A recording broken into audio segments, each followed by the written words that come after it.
Kabanata 261. Tiyak na hindi guguluhin ni Maisie si Cherry sa anumang bagay, kaya isang ngiti lamang ang kanyang itinugon. Lumapit si Raven pagkaalis ni Cherry na gustong makibalita. Sis Maisie, kamag-anak ka ba ni Sis Cherry? Siyempre hindi. Napahadjajak si Maisie at inilagay ang backpack na dala niya sa kama. Umupo si Raven sa kama, ikaniling ang ulo, at nakakunot ang noo niyang tiningnan. Kung gayon ikaw at si Sis Cherry ay magkakilala. Inalis ni Maisie ang lahat ng gamit niya, tumingin sa kanya, at sinabing, maaari mo kaming ituring na magkakilala. May problema ba? Umiling si Raven at muling biglang nagtanong, bakit ka pumunta sa training camp? Plano mo rin bang maging ahente?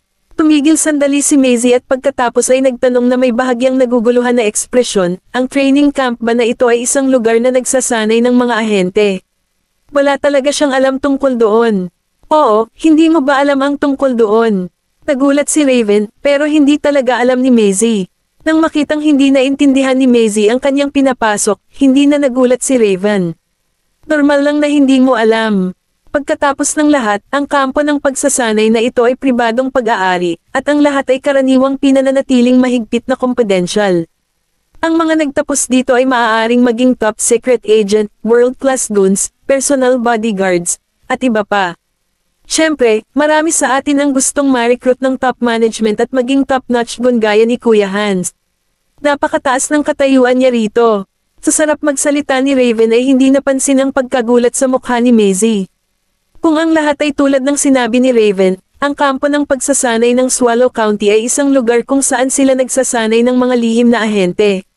Tapos ang top management na binanggit niya ay mga tao o organisasyon na may kaugnayan sa Goldman. Raven, pwede ko bang malaman ang higit pa tungkol sa top management na kababanggit mo lang?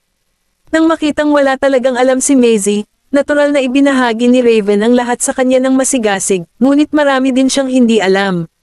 Narinig ko mula sa aming mga nakatatanda na ang punong tanggapan ng kampo ng pagsasanay ay matatagpuan sa Stoslow.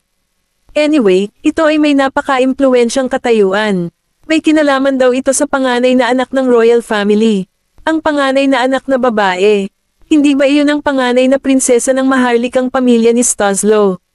Paano ko ba ito sasabihin? Ang organisasyon sa itaas ng aming nangungunang pamamahala ay binubuo ng mga gwardya na tapat sa panganay na anak na babae ng maharlikang pamilya. Nakita sila bilang mga bodyguard ng panganay na anak ng royal family, nakangiting sagot ni Raven. Tumanggaw naman si Maisie bigla. Malamang na may nakuha siya sa paliwanag na iyon. Gayunpaman, ang mga Goldman ay talagang may ganoong relasyon sa pinakamatandang prinsesa ng maharlikang pamilya. Pagkatapos makipag-chat kay Maisie tungkol sa ilan pang mga bagay, ipinaalam din ni Raven kay Maisie ang kanilang pang-araw-araw na paraan ng pagsasanay. Ang unang bagay na dapat gawin ng isang bagong dating sa kanilang unang araw ay ang maging pamilyar sa kapaligiran. Kinailangan ng isa na gumising ng alas 5 ng umaga, kailangang tiklupan ang kanilang kumot, isuot ng maayos ang kanilang mga batang militar, at pagkatapos ay magtipon sa labas sa pinakamaikling panahon. Sa katunayan, ito ay malapit na kahawig ng pagsasanay militar sa simula. Ang isa ay mapaparusahan kung sila ay mahuhuli. Ang pangkalahatang parusa ay kumpletuhin ang ilang lap sa paligid ng field, o maaari silang parusahan na tumayo ng 2 oras at laktawan ng almusal. 3 buwan nang nandito si Raven, kaya medyo pamilyar siya sa mga patakaran. Gayunpaman, hindi siya pamilyar sa kanila tulad ng mga nakatatanda, kaya kailangan pa rin niyang humingi ng payo sa mga nakatatanda kung may hindi siya naiintindihan. Isinalaysay ni Maisie sa isip ang lahat at nagtanong kapag may naisip siya, anong uri ng pagsasanay ang isasama sa mga pagtatasa. Itinapat ni Raven ang kanyang kamay sa kanyang baba at nag-isip. Pagsasanay na isasama, ha? Mayroong mga pagsusulit sa panitikan, pisikal na pagsasanay, at mga klase sa pagbaril. Ang pinakamataas na marka para sa bawat pagtatasa ay 60 puntos. Kailangan mong makakuha ng hindi bababa sa 120 puntos bilang kabuuan para makapasa ang 3 pagtatasa. Ano ang susuriin nila sa pagsusulit sa literacy at pisikal na pagsasanay? Susubukan ng pagsusulit sa literacy ang ating kaalaman sa wika at negosyo. Una sa lahat, kailangan mong makabisado ang isang wikang banyaga. Ang pisikal na pagsasanay ay tungkol sa wrestling at mixed martial arts. Pero kara-rating mo lang dito, Kaya hindi mo na kailangan pang malaman ang mga ito maliban na lang kung gusto mong ma-assess ng maaga, dagdag ni Raven. Kabanata 262. Bahagyang lumungkot ang mga mata ni Maisie. Tatlo pala ang assessment, at kalahating buwan lang ako, ibig sabihin, kailangan kong mag-apply para ma-assess sa loob ng 1 linggo. Kailangan kong makamit ang magagandang resulta sa loob ng kalahating buwan. Ang pinakamataas na marka para sa isang pagtatasa ay 60 puntos, at kailangan ko lamang makuha ang karaniwang marka na 120 puntos upang makapasa. Kinagabihan, dinala ni Raven si Maisie sa dining hall para maghapunan. Ang dining hall ay isang pampublikong lugar, at ito ay isang duplex. Sa unang tingin, mas marami ang mga lalaki kaysa sa mga babae. Palaging may oras para magsimulang kumain. Kung darating ka ng huli, wala nang makakain. Mukhang mayroon kang hindi malilimutang karanasan pagdating sa panuntunang ito. Pang-asar ni Maisie sa kanya. Napangiti si Raven sa kahihiyan. Umakyat sa pila sina Maisie at Raven para pumila para sa hapunan, ngunit may nabangga si Maisie habang naglalakad sa tabi ng mesa. Kung hindi siya ay nalalaya ni Raven ay nahulog na siya. Muntik pang matamba ang lalaking nakahiga sa upuan na nakapatong sa kanyang likod na nakatikip ang kanyang beret sa kanyang mukha dahil sa pagkakabangga. Hinubad niya ang kanyang beret at napaupo sa sobrang galit. Sino ito? How dare you run into my legs? Bulag ka ba? Nang makakita ang lalaki ng isang maselang at magandang mukha, pinigilan niya ang kanyang pagmumura at natulala ang tono. Ay, ito, ayos lang. Ayaw din naman ng gulo ni Maisie kaya bahagya siyang tumango at umalis kasama si Raven para kumuha ng hapunan. Ang isa pang lalaki ay umabot at kumaway sa harap ng kanyang mga mata. Mr. Boucher, wala na siya. Pumalik ka sa katinoan mo. Fuck ka. Itinulak ni Francisco ang kanyang kamay. Tinitigan ang mga taong nakapila muli, ngumisi, at sinabi sa sarili, kailan pa dumating ang ganyang Diyosa sa training camp. Hindi ko pa siya nakita dati. Masyado na siyang naiinip sa Swallow County dahil wala siyang makitang kahit sinong mukhang sapat para mabusog ang kanyang gana, ngunit ang hitsura nito. Napagtanto niya na makakahanap pa rin siya ng kaligayahan habang nananatili sa Swallow County, at bumalik ang kanyang kaligayahan. Kinuha ni na Raven at Maisie ang kanilang hapunan at pumunta sa isang mesa sa gilid. Pamulong si Raven sa kanya, hoy, dapat layuan mo yung taong nakabangga mo ngayon sa future. Siya ang bully ng training camp. Lahat ng ordinaryong tao ay mananatili sa malayo sa kanya hanggat maaari. Nakakatakot ba siya? Walang magawa si Maisie. Hindi namin siya kayang masaktan dahil sa background ng pamilya niya. We're here for training. But this bastard is here for vacation na halos hindi siya makikita sa kahit anong training. Ngumiti lang si Maisie at hindi umimik nang makitang nagrereklamo si Raven sa mahinang boses. Ang dahilan kung bakit siya pumunta dito ay para lang makuha ang mga resulta ng pagtatasa, at wala siyang pakialam sa ibang mga bagay na walang kinalaman sa kanya. Ngunit hindi nagtagal matapos magsalita si Raven, tumagilid ang isang masungit na figura, umupo, inihagis ang kanyang palawit sa gilid, at itinukod ang kanyang mga siko sa mesa upang tingnan si Maisie. Ang bago nating Diyosa, interesado ka bang makilala pa ang isa't isa? Nilinggan siya ni Maisie, itinaas ang sulok ng kanyang mga labi, at nagbigay ng isang mahinang ngiti. Hindi, tinanggihan si Francisco. Nagkagulo ang mga lalaki sa likod ni Francisco, nakakaakit ng tingin ng maraming tao ang kanilang mga boses. Sinaman sila ng tingin ni Francisco. Ano sa tingin ng mga douchebag na ito ang ginagawa nila? Pagamat nawalan siya ng prestihiyo nang ma-reject siya, wala siyang pakialam sa reaksyon nito dahil maganda ang hitsura niya. Munting Diyosa, hindi ako masamang tao. Kaya magpapakilala muna ako. Ang pangalan ko ay Francisco. Sabihin mo lang ang pangalan ko kapag may problema ka sa hinaharap. Walang maglalakas loob na mangbuli. Ikaw, medyo walang magawa si Maisie. Hindi na kailangan iyon, salamat. Kinakabahang tumingin si Raven kay Maisie at pinagpapawisan siya sa gilid. Ito ay parang masyadong walang galang sa bastard. Kung mawawalan siya ng lakas. Kabanata 263. Ha, kahit anong tingin ko sa kanya, walang bahid ng galit sa mukha ng bastard na yon.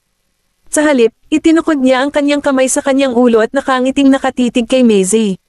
Pinandilatan ni Francisco ang malafax niyang mga mata. Sinusubukan mo bang makuha ang atensyon ko? Sa pangkalahatan, kung ang isang ordinaryong babae ay gustong maakit ang aking atensyon, iisipin ko lang na siya ay isang mapagpanggap. Ngunit ayos lang ang lahat kung ilalapat niya ang pamamaraang ito kapag sinusubukan niyang makuha ang atensyon ko. Halos mailuwa ni Maisie ang sabaw na nasa bibig niya. Napangiti siya dahil sa galit at lumingon sa kanya. Neil, kuya, isa kang narcissistic. Tumanggaw siya. Alam ko yan. Natigilan si Maisie. Biglang may naisip si Francisco at kinuha niya ang isang bar ng tsokolate sa kanyang bulsa. Isa itong brand mula sa Ampleforth. Gusto mo bang subukan ito? Marahil dahil natatakot siyang tanggihan ni Maisie ang kanyang alok, dagdag pa niya, ang daming nanonood. Sobrang nakakahiya kung tatanggihan mo ulit ako. Kunin mo. Hinawakan ni Francisco ang kamay ni Maisie, inilagay ang bar ng tsokolate sa kanyang kamay, tumayo, at bumalik sa kanyang mesa na nakabaon ang kamay sa mga bulsa ng kanyang pantalon. Walang ideya si Maisie sa nangyari. Isang babaeng nakaupo sa isang table sa di kalayuan ay tumingin sa table ni Maisie. Walang awa na itinulak ng babaeng may mahabang itim na buhok at isang perlas na hairpin ang kanyang kutsara sa pagkain sa plato, at ang dalawang babaeng nakaupo. Sa tabi niya napansin ang halatang pagbabago sa kanyang ekspresyon. Pamulong ang maikling buhok na babae, paano nagawa ni Mr. Boucher iyon? Binigyan siya ni Sis Winona ng bar ng chocolate. Ibinigay na talaga ni Mr. Boucher ang bar ng chocolate na binigay ni Winona sa kanya sa ibang babae. Pumalik sina Maisie at Raven sa kwarto nila. Hindi ko inaasahan na bibigyan ka ni Mr. Boucher ng tsokolate. Napakamahal ng chocolate ng brand na ito, sabi ni Raven at biglang tumingin kay Maisie na may pagkachismis ang mukha. Sis Maisie, gusto ka ba niya? Wag na, half a month lang ako dito para mag-training. Ayokong may kinalaman sa kanya. Nandito ka lang para mag-training ng kalahating buwan. Na-curious naman si Raven. Diba gusto niyang maging ahente? Tumanggaw si Maisie. Oo, 2 linggo lang ang training ko. Kinabukasan, gaya ng ibang trainees, alas 5 na nagising si Maisie. Marahil dahil sa lagay ng panahon, madilim pa ang langit, at umuusok pa sa labas. Hindi ipagpapaliban ang pagsasanay kahit umuulan. Ang lahat ay tumakbo sa paligid ng field sa ulan. Nakatingin sa kanila ang lalaking instructor sa gilid. Ang sipol ay tutunog anumang minuto kung may masusumpungang nagpapabeya. Tumakbo si Raven sa likod ni Maisie. Dahil tinatamaan siya ng ulan sa mukha, hindi man lang siya makahinga ng maayos at tanging paghinga at pagbuga na lang niya sa bibig niya. Ano bang problema ng panahon na ito? Hindi umuulan ng ilang buwan. Sino ang nakakaalam? Siguro ngayon ay isang malas na araw. Ang ilang mga batang babae na tumatakbo sa tabi niya ay nagreklamo habang hinihingal. Nababalot din ng malamig na ulan ang mukha ni Maisie. Hindi siya umimik ng kahit isang salita para mapanatili ang kanyang pisikal na lakas. Kinailangan pa niyang ayusin ang dalas ng kanyang paghinga. Isang figure ang mabilis na humarap sa kanya. Kumusta ang tsokolate kagabi? Masarap ba? Sinulyapan ni Maisie si Francisco, na todong ngiti, at halos lumuwa ang mga mata. Ang walang kwentang basurang ito ay napakahirap pakitunguhan. Pinilisan niya at tumakbo pasulong habang si Francisco, na naiwan, ay patuloy na nakasunod sa kanya. Hoy, munting Diyosa, dahan-dahan kang tumakbo. Huwag madulas at mahulog. Sa Black Gold Group, Mr. Goldman, Miss Vanderbilt ay mahusay na. Gumagana sa hukbo, makakasiguro ka, isinara ni Nolan ang mga dokumento at tumangala kay Quincy. Hindi ko siya nakikita, kaya paano ako maniniwala na maayos siya? Umuulan ngayon, at hindi ko alam kung ang babaeng iyon ay kailangang bumangon sa umaga upang magsanay sa ulan. Paano kung nilalamig siya? Makatulog kaya siya nang wala ako sa tabi niya? Bubulihan ba siya ng kanyang kasama sa kwarto at magplano laban sa kanya? Kabanata 264. Gusto ko talagang makita ang asawa ko. Sobrang miss ko na siya sa unang araw na wala siya. Pinaikit ni Quincy ang kanyang mga mata nang walang magawa. Mr. Goldman, si Miss Vanderbilt ay mananatili lamang doon ng kalahating buwan, hindi sa loob ng ilang taon. Hindi ba mawawala sa isip si Mr. Goldman kung kailangan niyang manatili doon ng ilang taon? May kumatok sa pinto ng opisina, at pumasok si Rowena. Saka siya naglakad na may ngiti. Nolan, maglalakbay si Lolo pabalik sa Goldman Family Estate, at wala rin dito si Miss Vanderbilt. Espesyal niyang ipinagkatiwala sa akin na sunduin ang 3 bata sa gabi. Bahagyang kumunat ang noo ni Nolan. Ayaw ng 3 bata kay Rowena. Siguradong magkakagulo sila kung pupuntahan niya sila para sunduin. Malumanay niyang tugon, hindi mo na kailangang gawin iyon. Susunduan ko sila mamayang gabi at pupunta sa Vanderbilt Manor. Nangako siya kay Maisie na dadalhin niya ang bata para bisitahin si Stephen tuwing may oras siya. Hindi nagbago ang ekspresyon ni Rowena nang tanggihan niya ang alok nito. Sige, babalik muna ako. Sa sandaling lumingon siya, nawala ang ngiti sa gilid ng kanyang mga labi, at naging malungkot ang kanyang mukha. Paglakad niya papuntang elevator, kinuha niya ang cellphone niya at walang ekspresyong tumawag. Winnie, nasa training camp ka pa ba? Oo, bumalik ako. Pupunta ako sa training camp para bisitahin ka bukas. Kinabukasan, naglalakad sina Raven at Maisie sa field. Bukas na tayo magsisimula ng field training. Sis Maisie, naisip mo na ba kung sino ang gusto mong makasama? Hindi. Tignan natin kung ano ang magiging arrangement ng instructor. Sa panahon ng pagsasanay sa larangan, ang mga nagsasanay ay ipapadala sa isang kampong piitan sa malalim na kabundukan, at kailangan nilang bumuo ng isang pangkat ng dalawa. Hindi mahalaga kay Maisie kung paano siya itatalaga. Pagkatapos ng lahat, kailangan lang niyang tapusin ang gawain. Naglalakad sina Maisie at Raven patungo sa ground floor ng kanilang kwarto nang biglang may nakita silang pamilyar na figure na papalapit. Ito ay walang iba kundi si Rowena. Miss Vanderbilt, nagkataon lang. Maayos ba ang takbo ng lahat sa training camp nitong 2 araw? Napangiti si Rowena sa kanyang mukha. Hindi kilala ni Raven si Rowena, pero naisip niya na maganda ito, kaya't ilang sulyap pa. Ang kagandahan ng babaeng ito ay parang agresibo. Siyempre, hindi naman masama ang itsura ni Sis Maisie. Kanyang sarili. Kaya lang, mukhang mas elegante at intelektual ang kanyang hitsura. Walang magandang impresyon si Maisie kay Rowena, ngunit wala rin itong masamang pag-iisip tungkol sa kanya dahil hindi siya pamilyar sa kanya. Oo, naging maayos naman ang lahat. Ano ang nagdadala sa iyo dito sa kampo ng pagsasanay, Miss Summers? Pumunta ako para bisitahin ang isang kaibigan ko. Kung tutusin, nasanay na ako sa camp na ito noon. Speaking of the training camp, nandoon si Nolan noon. Hinaplos ni Rowena ang kanyang mahabang buhok at inilipat sa kanyang likuran. Nang makita ni Maisie ang puting jade na singsing sa kanyang hinlalaki, bahagyang nanlamig ang kanyang mga mata. Yung white jade ring, iyon ang binili ni Nolan sa The Jade Store. Parang madilim ang ekspresyon ni Maisie. Kaya siya, sadyang dinala ang singsing niya para ipakita sa akin. Napansin ni Rowena ang kanyang tingin, itinaas ang kanyang kamay na nakasuot ng white jade ring, at hinawakan ang malamig na white jade ring. Nakatitig ka ba sa singsing na ito? Pasensya na, akala ko maganda itong white jade ring habang nasa The Jade Store kami noong isang araw, pero hindi ko inaasahan na bibilhin ito ni Nolan. Talaga, medyo bagay sa'yo. Tumalikod na si Maisie at aalis na sana, pero pinigilan siya ni Rowena. Miss Vanderbilt, mangyaring huwag intindihin. Kung tutuusin, magkakilala na kami ni Nolan mula pa noong mga bata pa kami. Tumigil si Maisie ng ilang segundo. Itong babaeng ito ay patuloy na nagpapaalala sa akin na sila ni Nolan ay magkaibigan noong bata pa sila. Ipinahihiwatig ba niya ang sistemang first come, first serve? Tumingon si Maisie, tumingin sa kanya, at nagbigay ng ear-to-ear ng ngisi. Walang dapat ipagkamali, ito lang. Pinaikit niya ang kanyang mga mata. Hindi mo na kailangang banggitin sa akin ang pagkakaibigan na mayroon ka sa kanya. Kahit gaano pa kayo ka-close, childhood friend ka pa rin niya. Naglakad na si Maisie papasok ng building pagkasabi nun, naabutan naman agad siya ni Raven. Kabanata 265. Bumaba si Rowena habang naka-cross arms sa harap niya at pinagmamasdan ang pagpasok ng silhouette sa building, ang kanyang mga mata ay parang madilim. Kung hindi dahil sa 3 batang iyon, paano siya magiging karapat-dapat na tumabi kay Nolan? Sis Rowena, matagal ka na bang naghintay? Noon lang nagmamadaling lumapit si Winona, pinutol ang pag-iisip ni Rowena, at nakangiting napabulalas, hindi ko inaasahan na babalik ka talaga. Oo, kumusta ang mga bagay sa kampo ng pagsasanay kamakailan? Nagbago ang ekspresyon ni Rowena na parang walang nangyari. Lahat ay maayos, kaya lang. May dumating na bagong dating 2 araw na ang nakakaraan, at hindi ko talaga siya gusto. Mukhang masama ang loob ni Winona nang banggitin ang bagong dating. Bahagyang tumaas ang kilay ni Rowena.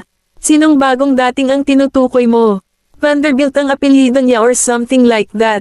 Maisie Vanderbilt. Isang bakas ng pagkagulat ang bumungad sa mga mata ni Rowena. Hindi niya inaasahan na malalaman ni Winona ang tungkol kay Maisie dahil isang araw lang dumating dito ang huli. Oo, siya yon. Hindi ko siya masyadong gusto. Kadadating lang niya rito, at nagawa na niyang gawing mahilig si Mr. Boucher sa kanya at laging guluhin siya. Siguradong vexan siya. Iniinis niya talaga ako. Dahil sa sinabi ni Winona, mas lalong naging ominous ang ngiti na nakasabit sa mga labi ni Rowena. Ayaw ni Winona kay Maisie. Ang mga bagay ay naging mas madali. Mukhang wala na akong kailangang gawin laban kay Maisie. Gabi na nang ibalik ni Nolan ang 3 bata sa mansyon ng Goldman mula sa Vanderbilt Manor. Tila nagkasundo ang mga bata kay Stephen at halatang tinanggap nila si Stephen bilang lolo nila sa ina mula pa kahapon. Nang makita siya ni Rowena na pabalik ay humakbang siya ng nakangiti. Nolan, bumalik ka na. Kumain ka na ba ng hapunan? Kung hindi pa, kukunin ko ang utusan, Daddy, inaantok na ako. Humingi ng yakap si Daisy na sadyang pinutol ang pangungusap ni Rowena. Yumuko si Nolan at binuhat siya. Nakatulog ka agad. Well, sabi ni Mommy, kailangan daw matulog ng mga bata at gumising ng maaga para lumaki sila. Sabi ni Daisy habang kinukusot ang antok ng mga mata. Sa katunayan, hindi siya inaantok. Gusto lang niyang manatili sa kanyang ama. Ipinulupot ni Daisy ang kanyang mga braso sa kanyang leeg at nagtanong, Daddy, pwede mo ba kaming basahin ng isang bedtime story? Napangiti si Nolan ng walang magawa. Sige, babasahin ka ni Daddy ng kwento. Nagkatinginan sina Waylon at Colton at nagmamadaling umakyat. Oras na para sa isang kwentong bago matulog. Si Rowena, na naiwan sa lugar, ay mahigpit na kinuyam ang mga kamay sa tabi niya nang makita niyang tuluyan siyang hindi pinansin ni Nolan. Ito ay 3 maliliit na, mga hadlang. May chance pa akong manalo basta kontento sa akin si Lolo. Si Maisie naman, never ko siyang sineryoso. Matapos ilagay ni Nolan ang 3 Rugrats sa kama, lumabas siya ng kwarto ng mga bata at nakita niya si Rowena na naglalakad papunta sa kanya dala ang brocade box ng The Jade Store. Nolan, dumating na ang singsing na binili mo sa The Jade Store. Natakot ako na baka mawala ito kapag naiwan sa opisina mo, kaya ibinalik ko ito sa iyo. Kinuha ni Nolan ang brocade box at mahinang sinabi, salamat. Kinuha niya ang brocade box at bumalik sa kwarto. Ibinaba ni Rowena ang kanyang mga mata at ngumisi. Walang nakapansin sa malamig at malamlam na liwanag na nanggagaling sa kanyang mga mata. Madaling araw, hindi pa nawawala ang hamog sa kabundukan, at mga 10:00 pa lamang ay nagsimulang pumasok ang mga kadit sa kabundukan sa ilalim ng atas ng mga instructor. Ang bawat isa ay may bitbit na mga bagahe na tumitimbang ng ilang libra sa kanilang mga likod, at sila ay nagtungo sa kabundukan ng sunod-sunod na nakasuot ng pamumundok sa ilalim ng utos. Nakasquat si Maisie sa lupa na nag-iimpake ng kanyang mga bag nang lumapit sa kanya ang isang batang babae na nakapusod. Excuse me, pansamantalang bumuo ng team ang mga kasama ko sa iba ngayon. Kung wala ka pa nahahanap na partner, pwede ba tayong bumuo ng team together? Tumangala si Maisie sa kanya. Iniisip na hindi pa siya nakakakuha ng kanyang sarili na kakampi, at tumango. Siyempre, magaling iyan. Ngumiti si Winona at sinabi sa instructor, Sir, wala pa po kaming na-assign kahit kanino. Pwede ba tayong bumuo ng team? Kabanata 266. Tumango ang training instructor. Lumakad si Winona sa bundok kasama si Maisie at matamang tumingin sa kanya. Ikaw si Maisie ha? Ako si Winona. 1 taon na ako sa kampo. Ikinagagalak kitang makilala. Magalang nang umiti pabalik si Maisie. Tanong ni Winona, nagboluntaryo ka bang pumunta sa training camp? Hindi ito itinanggi ni Maisie, sa halip ay ngumiti at sinabing, nandito ako para sa isang pagsubok. Oh, tumango si Winona, tumingin sa kanya, at hindi na nagsalita pa. Napapaligiran sila ng mga punong malalim sa kagubatan, at mahirap makita ang daanan. Karaniwang inaayos ang mga baguhan na sumama sa isang veterano mula sa kampo, kaya naman kasama niya si Winona. Wala siyang hinala. Kaano kalayo ang kampo? Tumingin si Maisie sa paligid. Hindi niya maiwasang maramdaman na palalim na sila sa kagubatan. Naglakad si Winona sa likod niya at umiwas ng tingin nang magtanong siya. Sabi niya, hindi malayo, malapit na, mga 10 minuto. Walang iniisip si Maisie. Ngunit makalipas ang 10 minuto, umiikot pa rin sila sa kagubatan at hindi pa nila nasalayan ang mga campground. Nagsimulang maghinala si Maisie. Tamang direksyon ba tayo? Nang lumingon si Maisie, wala na si Winona. Tumigil si Maisie at tumingin sa paligid. Winona, maliban sa huni ng mga ibon at kulisap, walang sumasagot. Napatingin si Maisie sa paligid at nakasimangot. Kung si Winona ay nasa kampo sa loob ng 1 taon, alam niya ang daan patungo sa kampo, maliban kung sinadya niya ito.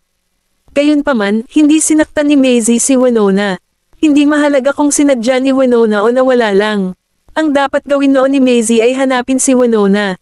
Sa mga campground, nang mag-roll call ang training instructor, napagtanto niyang 2 tao ang nawawala.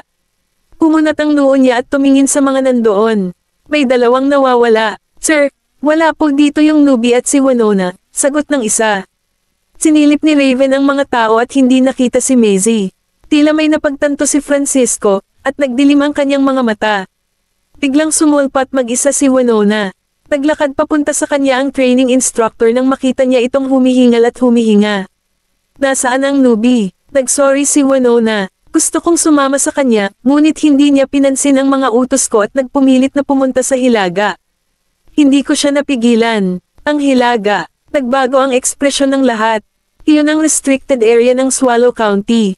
Ang kampo ay nasa katimugang bahagi ng Swallow County, at ang hilaga ay pinaghihigpitan dahil ang mga kagubatan doon ay hindi natuklasan at hindi pinoprotektahan. Doon lilito ang mga mababangas na hayop. Ang mga may death wish lang ang papasok doon. Naglakad si Francisco papunta kay Winona. Tumigil ka ng magbiro. Bakit ang isang baguhan na tulad niya ay hindi pinansin ang iyong utos? Malamang iniwan mo siya doon. Nagulat si Winona kung paano siya pinaghinalaan ni Francisco dahil sa isang baguhan. Francisco, hindi ko ginawa. Hindi pinansin ni Francisco ang sagot ni Winona at sinabi sa instructor, Sir, sa tingin ko, kailangan nating magpadala ng titingin habang may araw pa. Magiging mahirap kapag sumapit ang gabi. Kahit na mukhang hindi masaya ang training instructor tungkol dito, alam niyang hindi niya gugustuhing managot kung ang isang baguhan ay pumasok sa restricted zone. Kinuha niya ang walkie-talkie at kinausap ang mga tao sa main camp. Magpadala ka ng search party. Oo, may pumasok sa restricted zone at kailangang iligtas. Kabanata 267. Samantala, matagal na hinanap ni Maisie ang kagubatan, ngunit hindi niya alam ang eksaktong lokasyon ng kampo, kaya naiinis siya. Naipit ba talaga siya sa kagubatan? Kung patuloy siyang gumagalaw, mahihirapan ang mga rescuer na mahanap siya. Dapat siyang manatili sa kanyang pwesto. Inalis ni Maisie ang kanyang backpack at umupo, ngunit bigla siyang nakarinig ng kaluskos mula sa kanyang likuran. Dahan-dahan siyang bumangon, lumingon sa kilusan, at sumigaw, Winona. Wala siyang natanggap na tugon, at tumigil ang paggalaw. Unti-unti siyang nakakita ng anino, ngunit tiyak na hindi ito tao. Maingat na kinuha ni Maisie ang kanyang bag at umatras ng isang hakbang. Agad na nagsimula ang kaluskos. At lumitaw ang isang baboy ramo na may itim na balat at matutulis na pangil. Nagsimulang pagpawisan si Maisie at na-freeze sa lugar. Ang unang pumasok sa isip niya ay hindi tumakbo dahil alam niyang hindi niya ito malalampasan. Na-realize niya na parang ayaw pang umatake ng wild boar kaya hindi siya dapat gumawa ng biglaang paggalaw. Natapakan niya ang isang sanga, at umalangaw-ngaw ang isang malakas na kaluskos. Bago pa siya makahinga, sumugod ang baboy ramo sa kanya para umatake. Tinapon ni Maisie ang kanyang bag at tumakbo ng mabilis para magtago sa likod ng puno. Lumingon siya at nakita niya ang baboy ramo na nabangga sa puno. Habang inaalala nito ang sarili, umakyat siya sa isa pang puno. Noontog ang baboy ramo sa punong inakyat niya, at muntik na siyang matamba dahil sa impact. Siya ay mapalad na umakyat sa isang makapal na sanga upang mapanatili ang kanyang balanse. Pagkatapos ng ilang mga tupa, ang baboy ramo ay umikot sa puno ng 2 beses at umalis. Napabuntong hininga si Maisie habang nakasandal sa ball. Nanatili siya sa puno habang naghihintay ng mga rescuer dahil hindi niya alam kung nasaan ang baboy ramo. Nilamon ng dilim ang kagubatan. Maririnig ang mga kulisap sa damuhan. Ilang sinag ng liwanag ang sumilay sa mga puno. Pinangunahan ni Cherry ang isang pangkat ng mga naghahanap upang maghanap sa paligid ng restricted zone sa loob ng ilang oras. Hawak ng mga naghahanap ang mga tranquilizer gun para maiwasang tambangan ng mga mababangas na hayop. Sabi ng isa sa kanila, Cherry, gabi na. Hindi lang tayo pwedeng maghanap. Nahihirapan si Cherry. Kung hindi niya mahanap si Maisie, mawawala ng galit si Nolan. Laminggalinga ang isa pang naghahanap sa paligid at hindi napigil ang sabihin, masyado nang dumidilim. Kahit meron, ay isang tao sa restricted area, malamang na sila. Isara mo ang maruming bibig mo. Sinaman siya ng tingin ni Cherry. Hindi ka ba pwedeng maging positibo? Cheech, tumahimik ka. Sa tingin ko, may nasa harapan. Isang lalaki ang nagtaas ng kamay para pigilan sila sa pag-uusap. Ang ilan sa kanila ay nagtaas ng kanilang mga baril at tumingin sa lugar kung saan nakita ang paggalaw. Itim na itim ang paligid. Walang makatitiyak kung ang isang oso o isang hyena ay susugod palabas ng kakahuyan. Ang ilan sa kanila ay lumakad pasulong patungo sa direksyon, nagniningning ng kanilang liwanag. Nakatutok lahat sa mga puno ang kanilang mga baril. May nakita silang pinagmumula ng liwanag hindi kalayuan sa kinaroroonan nila. Agad na naglakad ang party patungo sa liwanag at nakita si Maisie na namumulot ng kahoy para pakainin ang apoy sa ilalim ng puno. Nang makita ni Maisie si Cherry at ang iba pa ay tumayo ito at ngumiti ng mahina. Nandito ka na. Ayos ka lang ba, Zay? Lumapit si Cherry para hawakan siya at tinanong, ano ang problema sa binti mo? Kabanata 268. Nabangga ako sa isang baboy ramo at na-spray ng aking bukong-bukong habang ako ay umaakyat sa isang puno. Nakatutok na si Maisie sa pag-akyat, ang sakit ng paile ay natabunan ng takot sa kanyang puso. Napagtanto niya iyon ng maglaon. Bakit ka nasa restricted area? Ito ay isang napakadelikadong lugar. Ito ay isang restricted zone.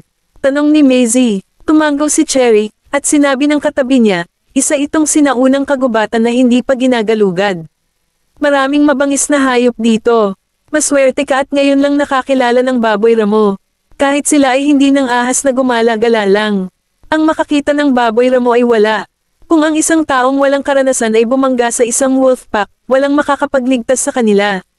Natahimik si Maisie, parang may naalala siya, at bumaba ang mukha niya. Pagdating nila sa camp, gabi na talaga.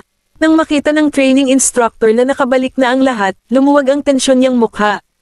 Pero dahil pinasok ni Maisie ang isang restricted zone, masama pa rin ang loob niya. Hindi mo ba alam ang ibig sabihin ng restricted? Sinusubukan mo bang magkaroon ng gulo, mag-isa kang pumasok doon? Ako ay humihingi ng paumanhin. Nang makitang magalang na humihingi ng tawad si Maisie, hindi na siya nagpatuloy. Huwag ka nang makipagsapalaran ng ganyan. Markahan kitang absent para sa pagsasanay ngayon. Maglilinis ka sa bukid bukas ng umaga bilang babala. Pumalik si Maisie sa kanyang kwarto. Nang makita siya ni Raven, sumugod siya sa kanya at sinabing, sa wakas nakabalik ka na. Ayos ka lang. Bakit ka pupunta sa restricted zone? Inilapag ni Maisie ang kanyang backpack at sinabing, dinala ako roon ni Winona. Winona, mukhang nagulat si Raven. Posible ba iyon? Pero bakit niya ginawa iyon sa iyo? Walang ideya. Natitiyak ni Maisie na hindi siya nasaktan ng sinuman.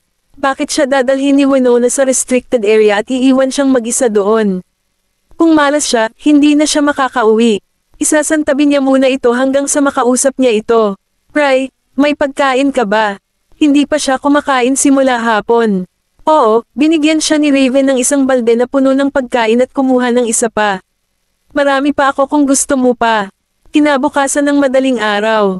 Kinailangan ni Maisie na magsalaysay ng mga dahon sa bukid ng mag-isa dahil sa parusa, habang ang lahat ay nag-aalmusal. Lumapit si Francisco sa kanya habang nasa likod niya ang kahon ng pagkain. Sumandal siya sa ilalim ng puno at ngumiti. Pagod ka na ba, little goddess? Kailangan mo ba ng tulong? Hindi, patuloy ni Maisie sa pag-rake ng hindi tumitingin. Ngumisi si Francisco at naglakad sa tabi niya, ipinakita sa kanya ang kahon ng pagkain. Napahinto si Maisie at walang magawang tumingin sa kanya. Kailangan kong maglinis, huwag mo akong abalahin. Aniya, pagkatapos mo, sarado na ang kantin. Nagdala ako ng pagkain para sa iyo dahil sa kabaitan ng aking puso. Huwag kang magpapaapekto. Ayaw itong kunin ni Maisie, ngunit tumutol ang kanyang tiyan. Gumisi si Francisco. Kumain ka na. Tutulungan kita. Bilasan mo lang kumain. Ang instructor ay nasa kantin pa rin. Hinawakan niya ang kalaykay. Ang taong hindi kailanman gumawa ng mga gawain sa kanyang buhay ay nagsimulang kumakayod ng may sigasig. Napatingin si Maisie sa kahon. Hindi niya alam kung bakit gusto niyang tumulong, pero nagpapasalamat siya. Salamat. Pumunta siya sa isang bench at pinunan ang tiyan niya. Hindi niya gaanong kilala si Francisco, ngunit hindi siya kasing sama ng inaakala niya. Napalingon sa kanya si Francisco habang nagre-rake. Kumakain si Maisie na nakayuko, bahagyang gumagalaw ang kanyang mapupulang labi ng ngumunguya. Kabanata 269. Bumagsak sa mukha niya ang ilang hibla ng buhok na nasa likod ng tenga ni Maisie. Patuloy niyang ibinalik ang mga iyon sa likod ng kanyang tainga. Ito ay isang napakakaraniwang aksyon, ngunit ito ay mukhang napakabuti para kay Francisco. Isang dahon ang nahulog sa kanyang ulo, at si Francisco ay natigilan, lumakad ngunit natapilok ng kalaykay, at nahulog sa Maisie. Iniligtas niya ang sarili sa pamamagitan ng paghawak sa bench, ngunit ang biglaang paggalaw niya ay nagpatalon kay Maisie.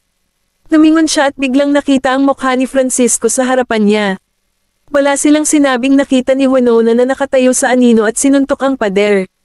Inilabas niya ang kanyang telepono, kumuha ng litrato, hinanap ang chat ni Rowena, at ipinadala sa kanya. Sa Black Gold Group, nakarating si Rowena sa opisina at kumatok. Isinara ni Nolan ang file na binabasa niya at tumangala. Ano ito? Naglakad si Rowena papunta sa kanyang mesa. Narinig ko ang balita na pumunta si Miss Vanderbilt sa restricted area kahapon at kinailangan niyang magsalaysay ng mga dahon bilang parusa. Naningkit ang mga mata ni Nolan. Bakit siya pupunta sa isang restricted zone? Nasaktan ba siya? Ano ang ginagawa ng mga tao sa kampo? Bakit hindi sinabi sa akin ni Cherry? Nang makita ang madilim niyang ekspresyon, naisip ni Rowena na galit siya kay Maisie dahil sa pagpunta niya sa restricted zone, kaya dahan-dahan niyang sinabi, okay lang siya, pero ano? Napapikit si Nolan, pero may nagpadala ng picture sa akin. Nasa dilema ako bago ko piniling sabihin sa'yo. Nag-aalala ako na baka magdulot ito ng hindi pagkakaunawaan sa pagitan mo at ni Miss Vanderbilt. Inilagay ni Rowena ang larawan sa kanyang harapan. Makikita sa picture na intimate, sina Maisie at Francisco, pero parang naghahalikan sila sa anggulong iyon. Sa tingin ko ang larawang ito ay para magudyok sa inyong dalawa, makikita sa picture na intimate, sina Maisie at Francisco, pero parang naghahalikan sila sa anggulong iyon. Sa tingin ko ang larawang ito ay para magudyok sa inyong dalawa, makikita sa picture na intimate, sina Maisie at Francisco, pero parang naghahalikan sila sa anggulong iyon. Sa tingin ko ang larawang ito ay para magudyok sa inyong dalawa. Kung ito ay upang pukawin ang isang bagay, bakit ipinadala ang larawang ito sa iyo? Malamig na tumingin sa kanya si Nolan, puno ng hinala ang mga mata nito. Namutla si Rowena, nawala ang pagiging cool niya, at ngayon ay pinaghihinalaan siya ni Nolan. Kinagat niya ang kanyang labi. Sorry, Nolan, wala akong sinasadya. Alam kong nag-aalala ka kay MS Vanderbilt, kaya may palihim akong sinuri sa kanya. Gusto ko lang sana kayong bigyan ng update, pero hindi ko inaasahan ako nga. Sorry, matagal siyang tinitigan ni Nolan at malamig na sinabi, huwag ka nang gagawa ng walang kabuluhan. Pwede ka nang umalis, lumabas ng opisina si Rowena. Unti-unting nahuhubad ang call ni Nolan. Hanggang kailan siya mananatiling kalmado? Ilang araw pa lang silang hindi nagkita, pero ang babae ay malapit na sa ibang lalaki. Kung tumagal ito ng kalahating buwan, liligawan ba siya nito? Talagang kailangan niyang bumiyahe sa kampo at ipaalala sa kanya na mayroon siyang kataypan at mga anak. Nang mag-check out si Maisie ng ilang libro sa library noong hapon, nagkatinginan ng dalawang babaeng kasama ni Winona at nagsimulang magsalita. Mabuti kung ang nubya ay nagnakaw ng mga lalaki ng ibang tao sa labas, ngunit ngayon ay ginagawa niya rin ito sa kampo. Eksakto, saglit lang siya dito. Kung narito siya ng mas matagal, lahat ng lalaki sa kampo ay naakit na. Alam ni Maisie ang ibig nilang sabihin ngunit hindi sila pinansin. Nang dumaan siya sa kanila, niyakap siya ni Winona at sinabing, Hoy, alam ko ang ginawa mo. Kabanata 270. Kumunat ang noo ni Maisie at tumingin sa kanya. Anong ginawa ko? Masayang ngumiti si Winona sa pag-aakalang nahuli niya ang kanyang sikreto. Tungkol sa pagnanakaw mo ng mga lalaki. Ang babaeng ito ay nagpanggap na inosente ngunit talagang ipinadala sa kampo dahil nang aakit siya ng lalaki. Kailangang ilantad ni Winona ang pangit niyang bahagi para makita siya ni Francisco kung ano siya. Hinayla ni Maisie ang kamay niya at pumikit. Sa palagay ko hindi kita nasaktan sa anumang paraan. Hindi lang siya dinala sa restricted area at iniwan, pero sinusubukan din siyang parusahan ni Winona base sa isang chismis. Hindi uurong si Winona. Nasaktan mo ako sa pang-aakit kay Francisco. Francisco, lahat para sa lalaking iyon. Tumawa si Maisie, tinaasan siya ng kilay, at sinabing, it's none of my business kung crush mo si Francisco. Bakit mo ako sinisisi sa hindi mo kayang akitin siya? Alam kong isa kang vixen. Hinawakan ni Maisie ang baba ni Winona na ikinatakot niya. Anong ginagawa mo? Lumapit ang malamig na mukha na iyon. Wala bang nagturo sa iyo tungkol sa hindi paghusga ng libro sa pabalat nito? Nataranta ang mga tao sa paligid nila. Hindi mo kasalanan na mababa ang tingin mo sa sarili mo. Ngunit hindi lamang ikaw ay may mababang pagpapahalaga sa sarili, ngunit ikaw ay isang kakilakilabot na tao. Magiging kasalanan mo iyon. Pinitawan siya ni Maisie, nag-cross arms, at tinitigan siya. Ano sa tingin mo ang sasabihin ng training instructor kung sasabihin ko sa kanya na ikaw ang nagdala sa akin, isang newbie, sa restricted area at iniwan ako doon? Ikaw, hindi siya maniniwala sa iyo. Nagwawala na si Winona, talaga. 1 taon ka na dito pero ngayon lang ako nakarating. Paano ko malalaman kung nasaan ang restricted zone? Ikaw ang gumabay sa akin. Sa tingin mo ba pipi ang instructor?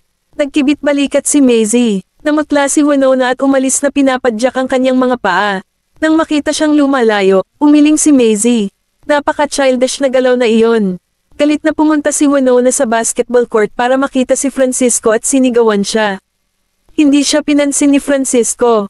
Itinulak siya ng ilang lalaking kasama niya, dahilan para maiinip niya ang ulo niya. Ano, naiinis siya dahil nagkaroon siya ng hindi pagkakaunawaan sa kanyang munting diyosa. Lumapit si Winona sa kanya. Francisco, alam mo bang mahilig manligaw si Maisie sa mga lalaki? Alam ko, tungkol sa kanyang nakaraan, siya ay ipinadala sa kampo dahil siya ay nanliligaw sa maling lalaki. Huwag kang magpakatanga, ano, nang marinig niya ang pakikipag-usap niya tungkol kay Maisie, hinawakan ni Francisco ang bola sa pagitan ng kanyang braso at katawan at inalis ang kanyang mga tainga. May sakit ka ba, Winona? Bakit mo pinag-uusapan ng isang tao? Francisco, nagsasabi ako ng totoo. Bakit hindi ka naniniwala sa akin? Bakit ako maniniwala sa iyo? Ipinasa niya ang bola sa isang tao at inilagay ang kanyang mga braso sa kanyang baywang. Winona, alam kong may gusto ka sa akin, ngunit hindi mo ako type, at tinuro siya nito. Huwag mong abalahin si Maisie, kung hindi, hindi kita hahayaang makawala. Pagkatapos nito, nakuha niya ang bola mula sa kanyang kaibigan at nagpatuloy sa paglalaro. Sinigawan siya ni Winona, pagsisisihan mo ito, Francisco. Umupo si Winona at nagsimulang umiyak dahil napagbintangan siya. Dumating ang 2 pang babae para aliwin siya at binigyan siya ng ilang ideya. Pinunasan ni Winona ang kanyang mga mata, bumangon, at sinabing, hindi mo ba narinig ang sinabi niya? Hindi niya ako bibitawan kung iistorbo ko siya.